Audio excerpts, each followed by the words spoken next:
Welcome to Beyond the Matrix with Rod Bryant and Jerry Gordon, here on Israel News Talk Radio. Unplug, strap yourself in, because you are about to move beyond the Matrix.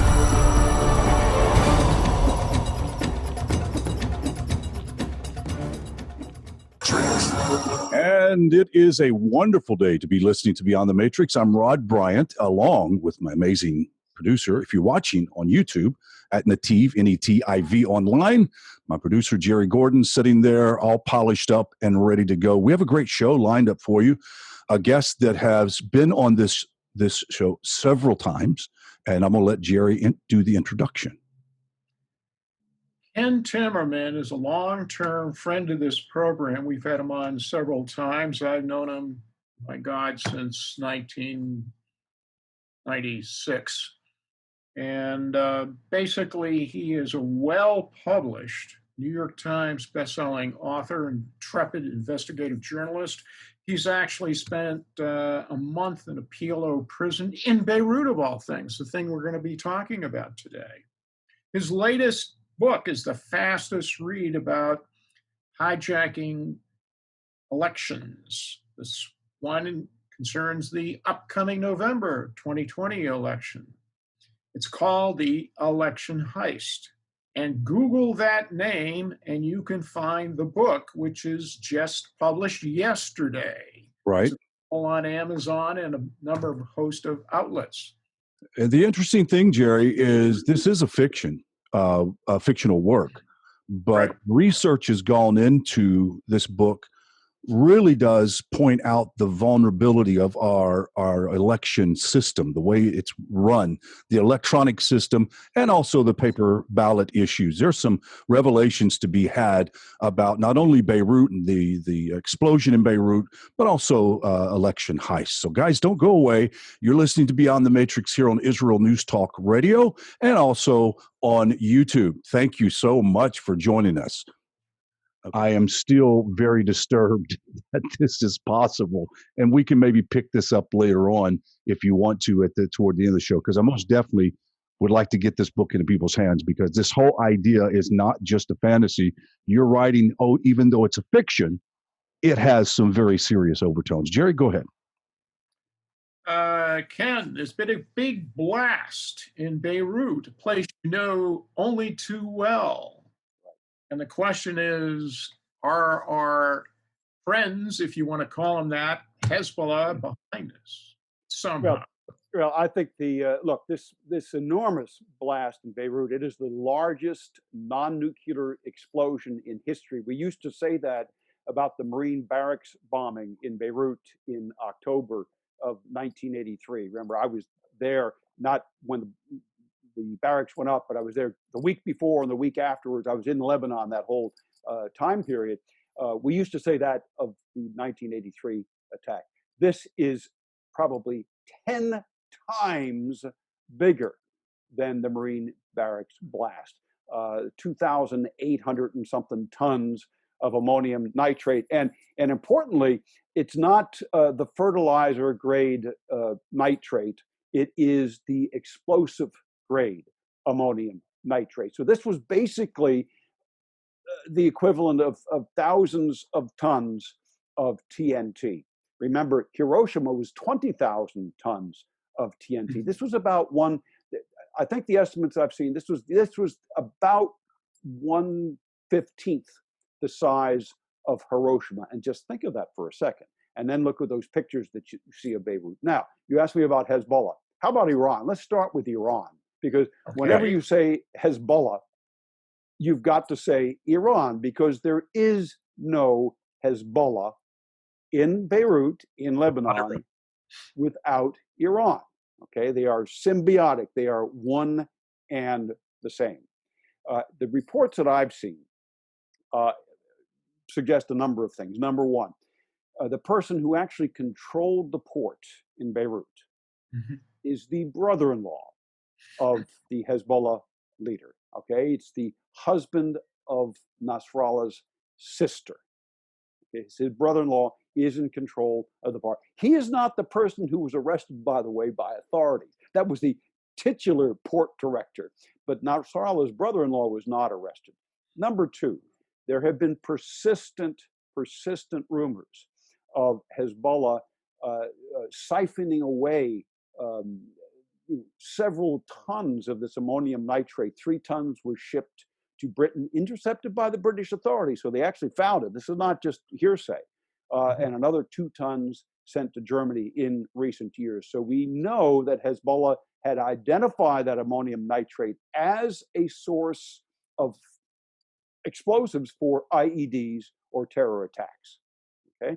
Number 3, we know from our mutual friend, Jerry, David Wormser, who used to be at the Pentagon and now has done this really extraordinary, very detailed report for the Center for Security Policy, Frank Gaffney and Fred Fleitz's think tank in Washington. We now know for a fact that there were 3 separate explosions. You can see it when you see the video, but you have to kind of piece it together. David has done a very good analysis of that. The first one looks like it could be fireworks or something, maybe bomb makers who screw something up. The second one sounds like rocket motors going off. And then the third huge one that goes off. Now, my friends who are still involved with the intelligence community, who talk to their colleagues and former colleagues in countries around the world, including some in the Middle East and some in Europe, they call what happened the bozo factor. Hezbollah bomb makers who basically inserted the detonator of the bomb there where they should not have put it. And the rest is tragedy. Well, look, we're very aware of how they have actually blown themselves up doing an ordnance class. We know it's very possible what they did here was not intended, but it could have some positive outtakes, could it not, when it comes to the people of Lebanon getting a gutful of what Iran has done to their country through Hezbollah. Yeah, no, that's absolutely right. And so there have been these enormous demonstrations. There are more demonstrations again this morning in Beirut. They've been calling for the resignation of General Aoun. Now, this is interesting. I used to be friends with General Aoun. I used to be good friends with General Aoun. I had him into my house in Washington, D.C. Before he was able to go back to Lebanon, when he still represented free Lebanon, a Lebanon free of Syrian influence. Now that he has become president, that's all over. He is the puppet of Iran. He is the puppet of the Islamic State of Iran, alas, and he's working hand in hand with Hezbollah. So the street protests now are calling for Aoun's removal. They're calling for an international investigation of Hezbollah's involvement in this blast. What were they doing in the port area? What were they doing in hangars, in warehouses 19 and 12, which are the 2 that where the explosions, actually took place. And of course, the government is resisting that big time. Is there, let me ask one more question, because I wanted to ask, do you think, and this is probably a subject matter for another show, but do you think there's any monicum of possibility that Lebanon could ever rise from the rubble and become a normal country again? The conditions for that happening are so many that I believe in the Lebanese people. I believe in the genius of the Lebanese people. I know too many Lebanese. I mean, they're amazing people. They go all over the world. They leave their country with nothing in their pockets, and they rise like a phoenix and become the wealthiest person here, the wealthiest person there. I mean, they have extraordinary talents and capabilities. It's what is so extraordinary, I guess, it's paradoxical. It's extraordinary that Lebanon still exists. Right. And it's extraordinary that the Iranians have been so powerful that they've been able to keep it down. That's amazing. We only have a couple of more minutes, about 4 minutes, actually. Jerry, why don't you go ahead and ask the next question? Can Israel breathe a sigh of relief at this bozo explosion in Beirut? Look, if I were Israel's leaders, I would be doing exactly what I believe they are doing, which is taking a very low profile. This had nothing to do with Israel. We have sympathy for the people of Lebanon. Israel, lit up Tel Aviv with the Lebanese flag. That got a lot of attention around the Middle East, around the Muslim world in the Middle East. Israel, I think, has done this right. They have offered to fly aid into Beirut to help the people who have been affected and their families, and I think that's just right. I would not expect any gloating from Israel, and I haven't seen any, and I think that's exactly the right tone to take. So no sigh of relief, empathy for the victims, which is what they've been showing. Something that Jerry and I chatted about before you came on was the reason why I know distinctively Israel would not do this is the collateral damage would have kept them from doing that. Oh, absolutely. Absolutely. This is not, this has no hallmarks of an Israeli operation. Let me tell you the hallmarks of an Israeli operation. The killing of Imad Mugnieh in Damascus. He was the head of Hezbollah's military wing. He is also the one who was involved in 9/11, who was the liaison with Osama bin Laden and Al-Qaeda, between Iran and Al-Qaeda. He was killed with explosives in the headrest of his 4x4, and they had him in their gun sights a week or two earlier, along with somebody else. And the CIA, that was part of the operation, said, "Oh, no, you can't do it. You can't do it." And the Israelis said, "Well, it's only Qasem Soleimani." That's a twofer. That would have been a bonus round. It would have been a bonus round. But the CIA said, no, we want to keep Qasem Soleimani alive. Now, this was during Obama. I'm sorry, this was at the end of Bush. I take it back. But for the CIA was still engaged in operations that one questions today. Ken, didn't that bombing occur on the celebration of the anniversary of the revolution at the Iranian embassy in Damascus? I believe that's correct. It happened on the third anniversary, I think, of Hariri's. It was on Valentine's Day. Of Hariri's assassination in 2005, the prime minister. Correct. Well, go ahead, Jerry. What'd you say? I cut you off. I think after the break, we ought to bring up Hariri because there's been a movement afoot to perhaps release the indictments against shadowy figures involved with his assassination back in 2005. That's correct. That'll be interesting. Guys, we have to go to a break, so don't go away. You have myself, Jerry Gordon, and Ken Timmerman, and we were talking about what's going on in the Mideast with the blast, and we're going to be picking up a number of other subjects that we want to get you updated on with what's happening in the Middle East. So stick around. We'll be right back after these messages. Okay. Stand by. So, let's see. We can hit that when we come back. Do you want to talk about the Sky News revelations about the tunnels underneath the port? Yeah, you can mention that, sure.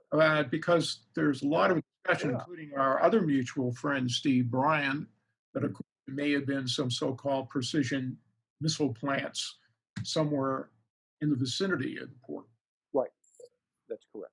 So the question was: it appears that they were doing more than storing the product there. They were actually manufacturing, correct? I think there are significant reports to suggest that is true. And that is yet another reason why Hezbollah does not want any investigation into what happened. Oh, I bet. So, Rod. Almost. So you hit save, right? As we say it again. You hit save, right? Yes. Yes. Not unlike a previous episode. Not unlike a previous episode. Why is it that after 3 years you're bringing up my trespasses instead? Because Jesus saves. You forget. That's.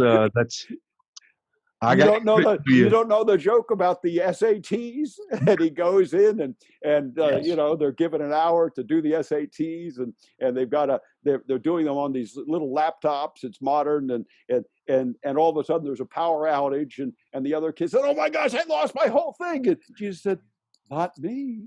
And they say, well, what happened? What'd you do? He said, I saved. I saved. Yeah, okay. I'll have to remember that one. Let me see. I think we're finished here. So we got about 1 minute to Surrender. surrender. Righto. Kenny, how do you like the Turks bombing your people you used to defend? I'm very upset about that and very worried because I have a lot of friends in the mountains, in the Kandil Mountains in northern Iraq, who are being bombed by the Turks. Correct. I think I'm very worried about that. And I don't. Unfortunately, I don't yet have an update on them. How I don't have an update on how they are. I was just getting ready to ask you if there's a casualty count of any kind that's been. No, I have not seen it. I, in a way, I'm reluctant to even look for it because I don't want to. It's what can I say? It's the kind of thing you don't want to see that some of your good friends have just been schwacked by the Turks. So I'm hoping that what I don't see is not there. Yeah, I just feel saddened by the idea that situation is not going to ever be rectified. I just don't, unless the Turks voluntarily just pull out and quit doing all of this stuff. Why would they do that? They're getting away with it. I'm serious. The nations have just turned their back and just like, okay, well. Right. They get away with it. But take a look at your favorite place, Libya, where the Turks have been mucking about there. Well, that's a big deal too. That's a big deal. That's a strategic expansion of Erdogan's influence. I don't know if you want to talk about that on air, but that is a huge deal. That is a tectonic shift in Middle East politics. Yeah, we probably should bring that up as well. Okay, guys, we're ready to go. We're in Q and 3, 2, and 1. Welcome back to Beyond the Matrix, here on Israel News Talk Radio. We are in the second segment of the show. I'm Rod Bryant, along with Jerry Gordon, great producer, and Ken Timmerman, the author of Election Heist. You've got to get the book. It's going to be available. It is available at kentimmerman.com. And you can also get it where else? You can get it at Amazon, but it's even simpler than that, Rod. All you have to do, Google the Election Heist. I own it. Google the Election Heist, and you'll get there immediately. That's good. If you never thought it was possible, read this fiction account of the Election Heist, and it'll make you think twice. Let's get back to the questioning. Jerry, go ahead.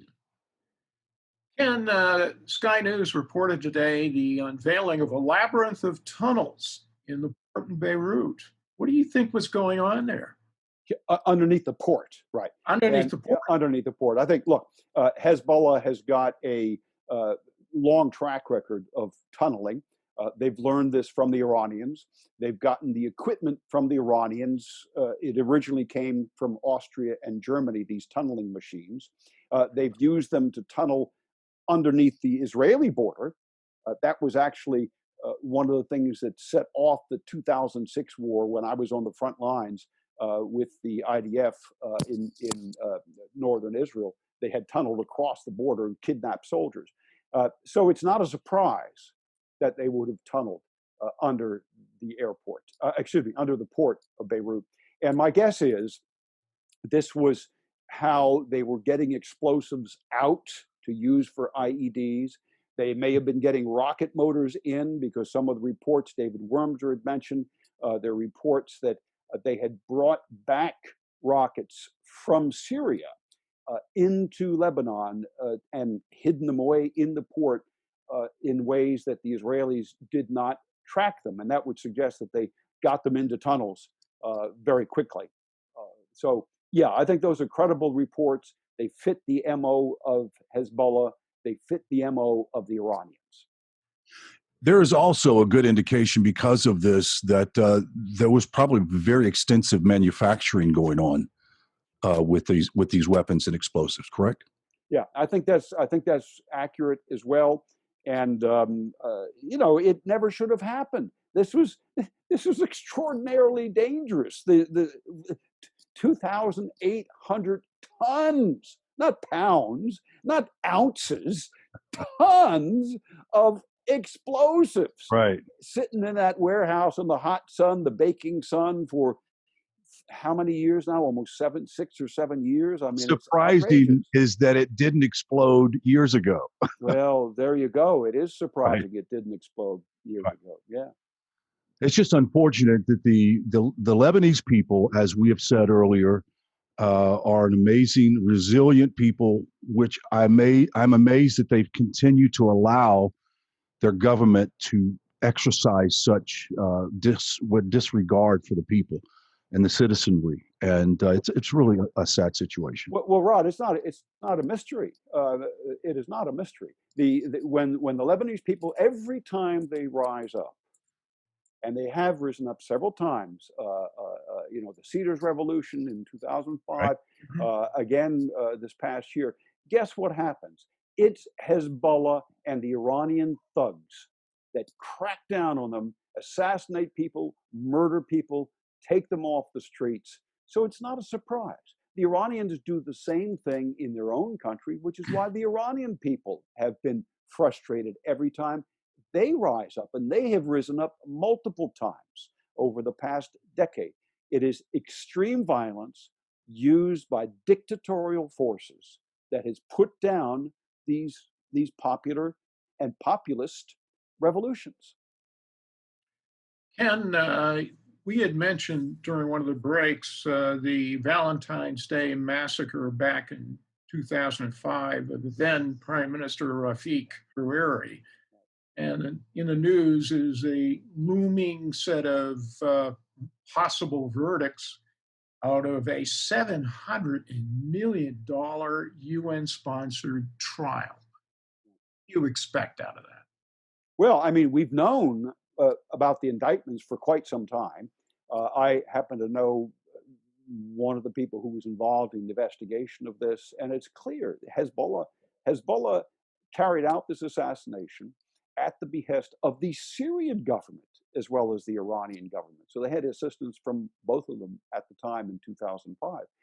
And everybody knows, people have long suspected that this was the case. I can remember in one of my trips to Lebanon in the end of the aughts, we're now calling them the aughts, right? The 2000s. Must have been 08 or 09, something like that. But I arrived the day after at the airport. The day after a prominent Lebanese security official, I believe he was the captain in charge of the investigation for military intelligence, was whacked by Hezbollah on the road from the airport, along with a guy from Middle East Airways. So I was met with. I had to go there under cover of another name. I had the guy who was picking me up had a sign, Mr. Davidov. I said, well, they have Davidov, maybe I'll get past some of the goons. And I was just lucky enough, as I went through customs, these are not the Hezbollah customs officials you have to worry about. I was luckily taken in by Christians at the customs office. Probably the last time there was a Christian officer at Customs and Border Patrol in the Beirut airport. Otherwise, I would not be here talking to you today. If we wanted to flip to Turkey, which is not is supplying some aid, I guess, in Beirut, how nefarious is their bombing of Christians, Yazidis, and Kurds in northern Iraq, and then going further west in the Mediterranean? What are they doing in Libya? Yeah, well, so Erdogan has a great ambition to become the caliph. He wants to restructure. I don't want to say resurrect because it's using a word which has very positive connotations in my mind. Right. He wants to recreate the evil of the Islamic Caliphate, which was disbanded by Ataturk in 1924. And as everybody should remember who's listening to this, it then spawned the Muslim Brotherhood in 1928 with the mission of recreating the caliphate already then. And they've been doing it ever since. So Erdogan wants to recreate the caliphate. He wants to be caliph. And he is bit by bit exercising his influence in what were former Ottoman territories.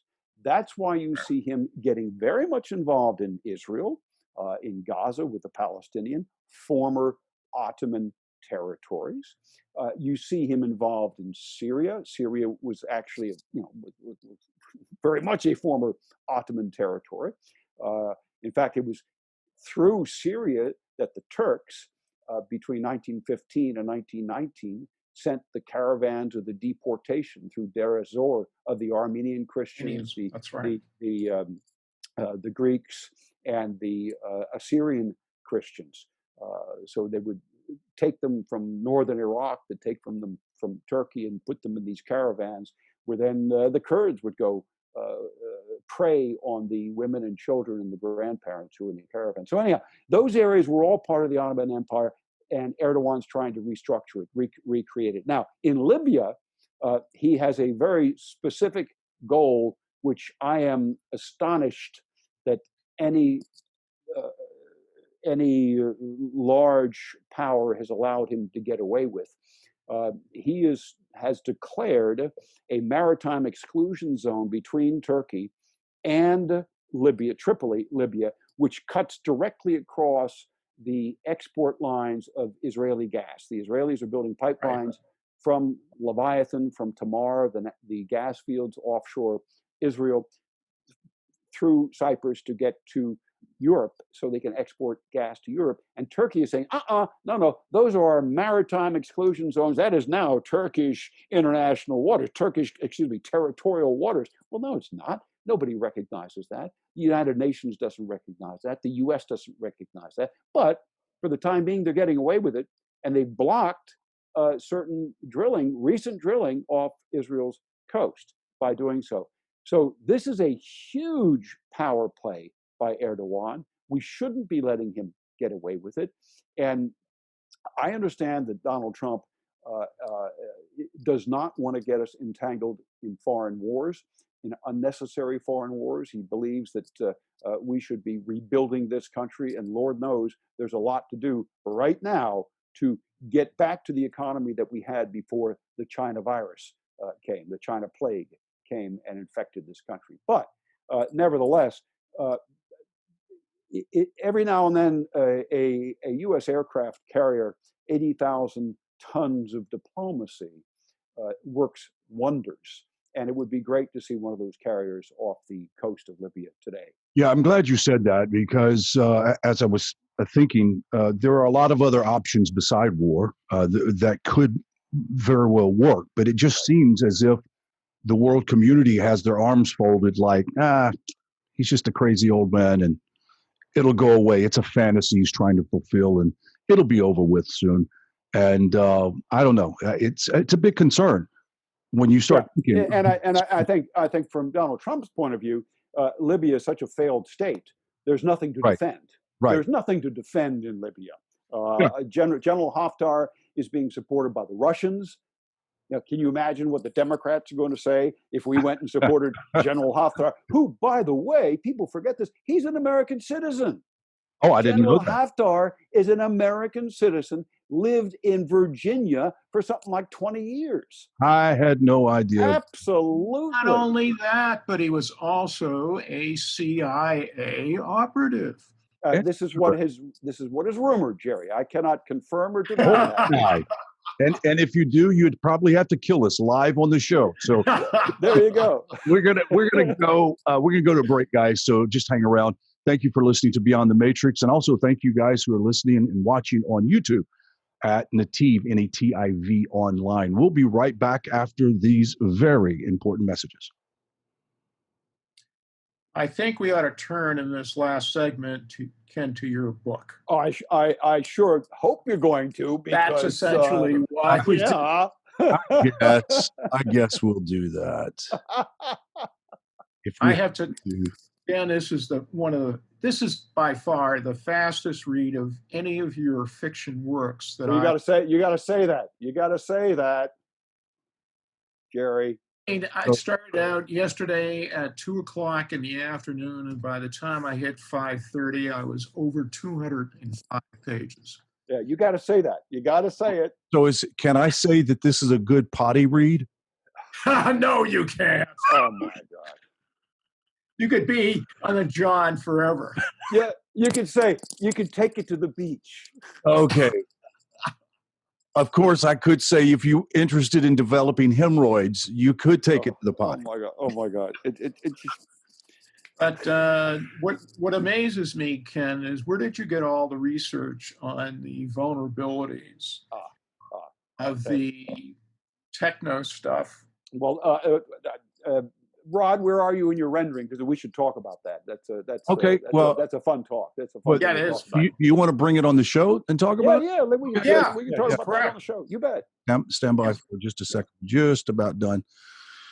What the advantage of our YouTube watchers is they get to hear all the banter in the breaks. So it makes it, and that's what people like. So they probably don't even like the show. They just like the nuggets that we give in the middle. So yes. Well, I don't know about that, Rod, because Tamar came back to me and said, "How long have you guys been doing this? This is fabulous." Really? Yes. I didn't know that. Well, she communicates with me. She's on my WhatsApp thing. Excuse me. He's on a first name basis with the boss. So good. So well, I've got to say the actual technical rendering of the show is much improved to what we did in the beginning. Well, they increased my pay. I mean, your green screen, Rod, looks great. Your green screen looks great. Now, you don't want to show everybody that you're sitting there in sandals and shorts, right? And right, and a nice, beautiful white shirt. Right. Well, that you did. You see, I just came from the pool, right? So I can't. What can I tell you? It's that's my goal. As soon as this is underneath that fabulous starch shirt are tzitzis. There you go. And a nice tan, because I love the pool. Correct. Okay, so 12. This is August 12th. Okay, so good. Let me set this up. August 12th is Wednesday, right?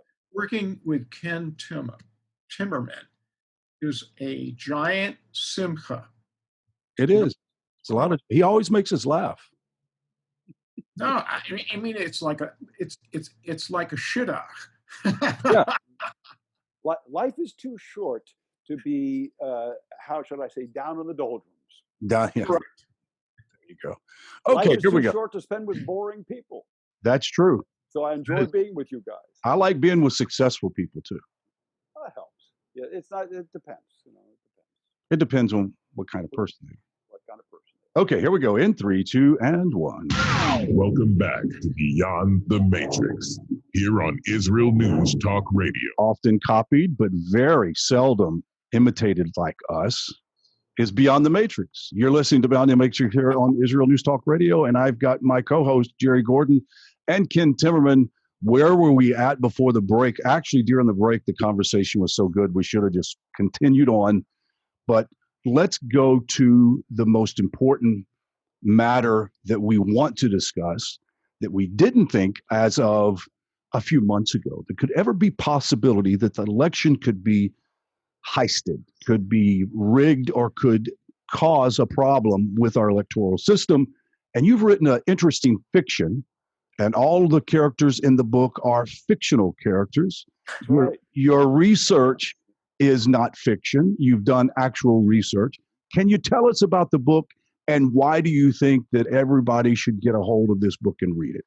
Well, just to start with, if you're worried about the November election, get this book. Exactly. It is like body armor. This is what's going to prepare you for what could happen, and I believe what will happen unless enough people understand the risks and the vulnerabilities and understand also the playbook of the Democrats. We are now in a situation where the Democrats are openly saying, whatever it takes. We are going to win in 2020, whatever it takes. We have to do it. We cannot imagine 4 more years of Donald Trump. And they will do whatever it takes. In my book, which, by the way, I delivered to the publisher the early draft in November, okay? In the book, I've got scenes of Antifa going down Fifth Avenue, smashing Trump Tower and killing 2 cops. All right, that happened 7 months after I wrote them in the book. I just hope they're not using that as a playbook. Well, no, but the book wasn't released at that point. Okay, there you go. All right? Now, number one, and number two, the idea of a playbook. Look, all of the stuff that's in this book, I guarantee you, there are no secrets from the Democrats who are working on election security. They know all about this. Unfortunately, our side is not very well prepared. So I wrote this book so people would be prepared. Forewarned is forearmed. This is your body armor for November. You've got to understand what the threats are. And plus, you're going to have just a great time reading the book. It's a hell of a good read, right, Jerry? How fast did you read the book? It is superb. This is the fastest read of all the fiction works I have seen you produce.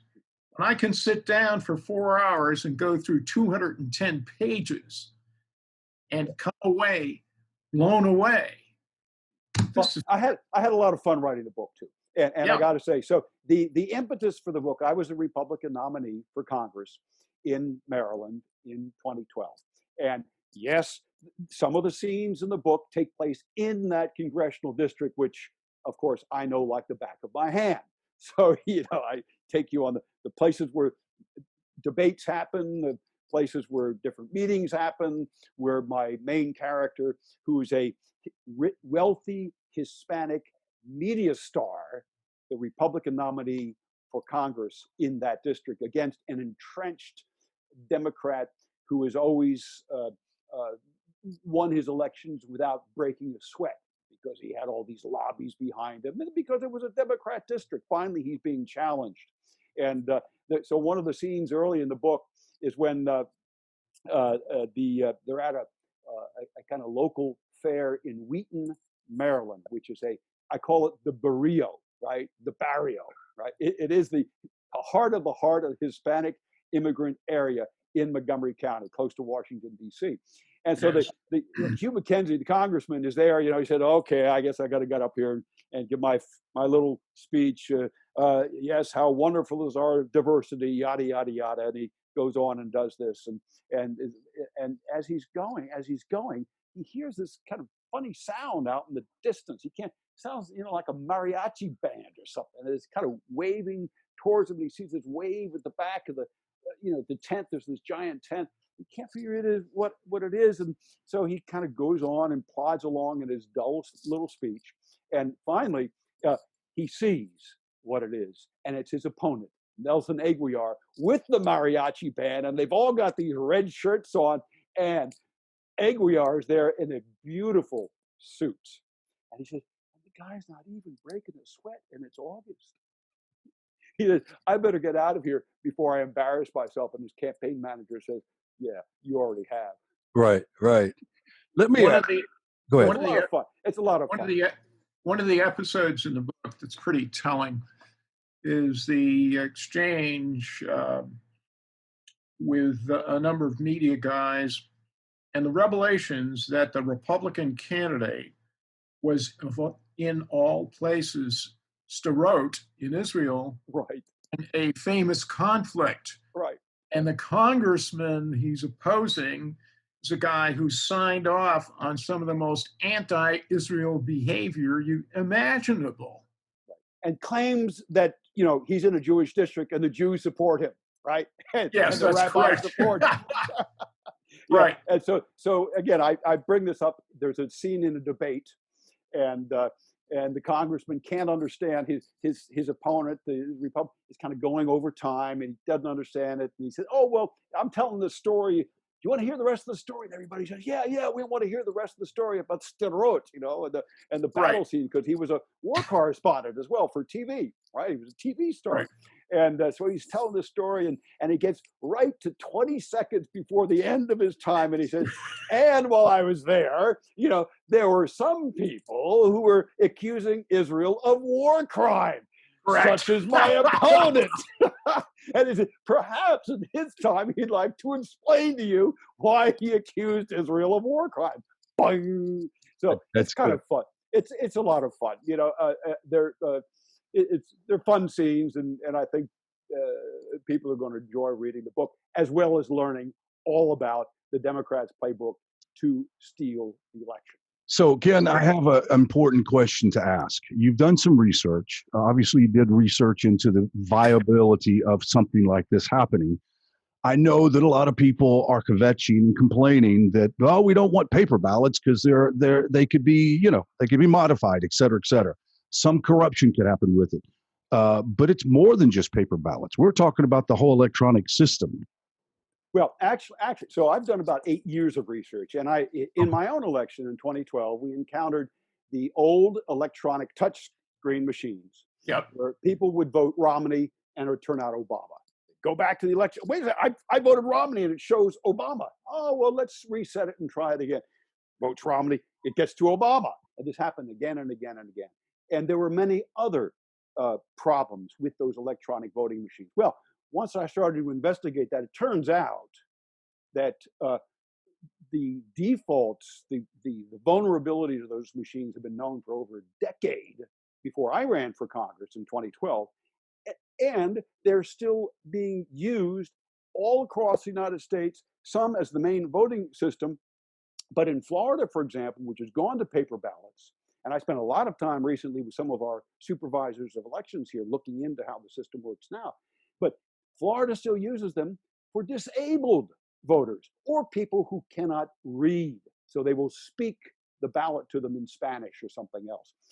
So those systems still exist with all of the vulnerabilities they had then. But the big news and the big revelation in the election heist is the vulnerability of paper ballots. Now, it's a bit different from what you were saying, Rod. People have actually wanted to move to paper ballots, thinking that is more secure, because if you ever happen to have a recount, you have the ballots and you can recount them. Okay, that's the idea. You can physically recount the ballots. What I discovered in my research is that the ballots, in fact, are never physically counted. Your paper ballots are not counted.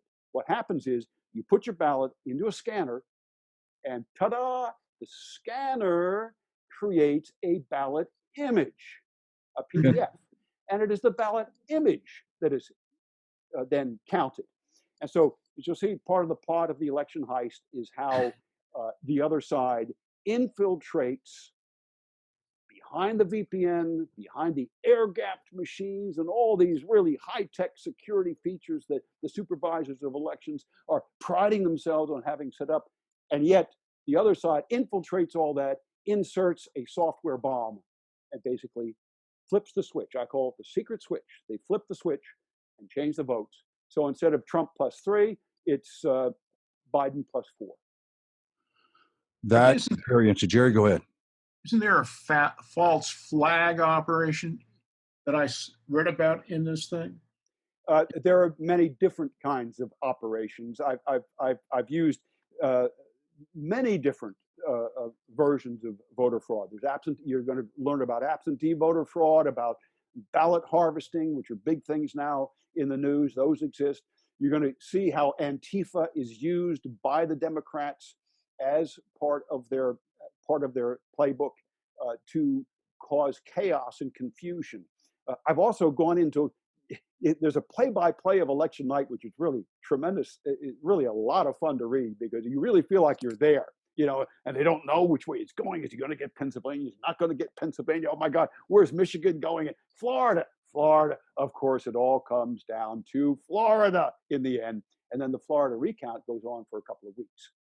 And you see all of this is I've gone into the election laws and seen, just how far they can push it.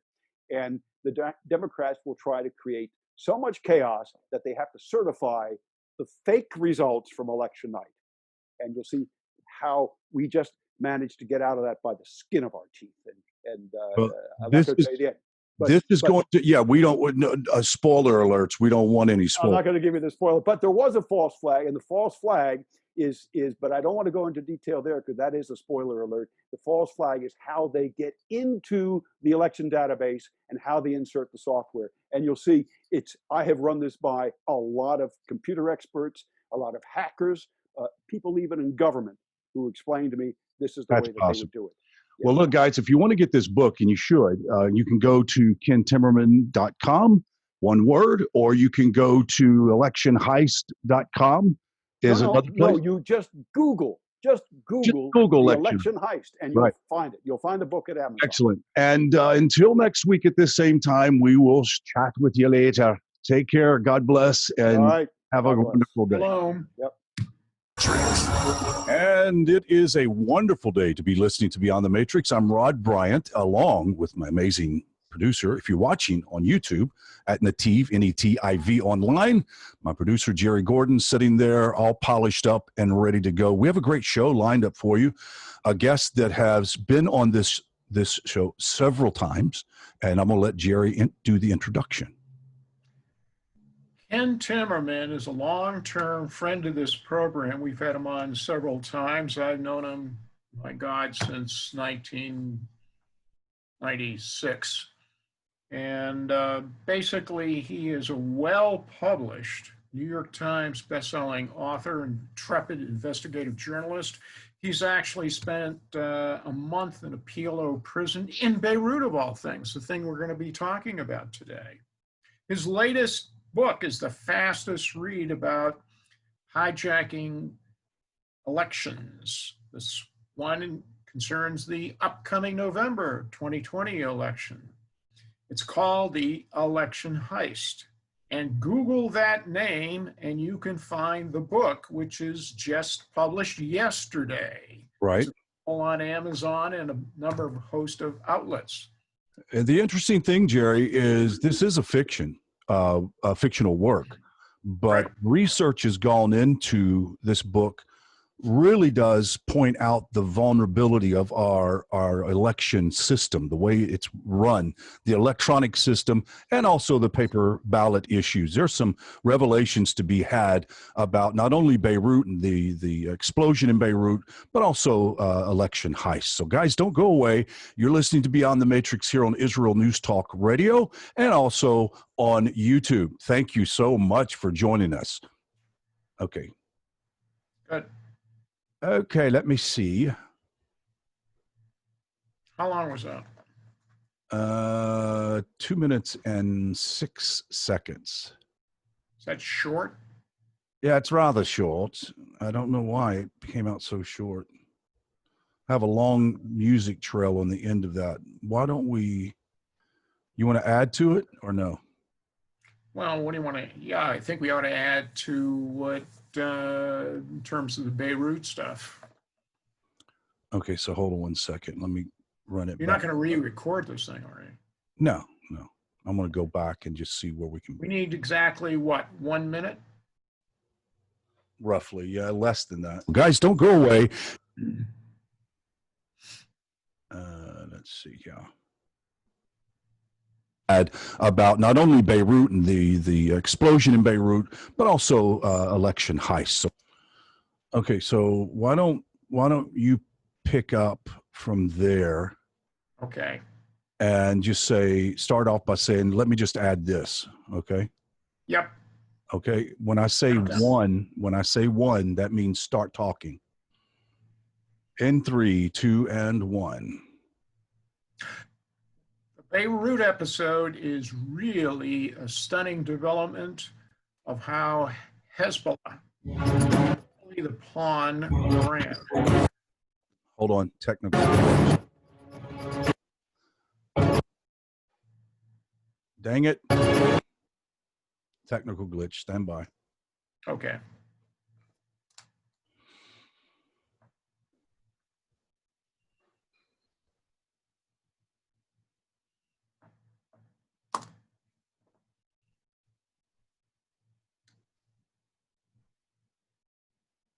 Okay, 3, 2, and 1. The Beirut.Blast is all about how Iran and its Hezbollah thugs have controlled Lebanon for decades. And this latest episode is dangerous because it indicates that basically Hezbollah is believing to develop rockets underneath the port of Beirut. And also, we're going to throw in that this could have a very positive turnaround if the people get a stomach full of this. Maybe they could kick Hezbollah in Iran out of Lebanon. We hope anyway. Jerry, thanks so much. We've got a great show lined up for you guys, so don't go away, and we'll be right back after these messages. Okay. See if that ends up at 3 minutes and... Yeah, it'll be kosher. Okay. Let me just make sure I've got the beginning set up here. And it is a wonderful day to, okay. Got it. Got it. Okay, Jerry, I'll send you the audio over and we'll be